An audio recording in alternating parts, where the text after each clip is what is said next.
So you talked a little bit about the NVMe format or I guess size and yeah, form factor.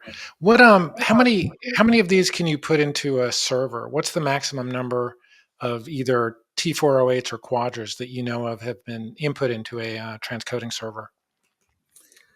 So typically, off-the-shelf storage servers has 10 or even 20 UDOR2 NVMe SSD base.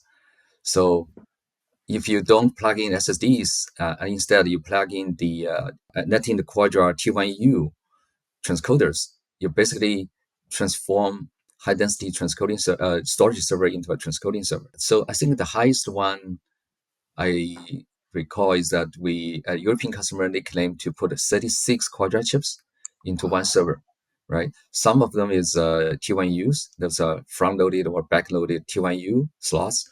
Some of them is with the PC, AIC add-in card form factor.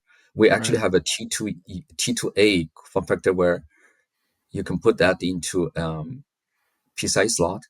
It actually have two chips on the same card. So for that customer, they have put both kind of form factors cards into the same server. So in total, they have 36 chips in the server. Each chip is capable of 8K 60 encoding. So that's a big amount of density encoding there.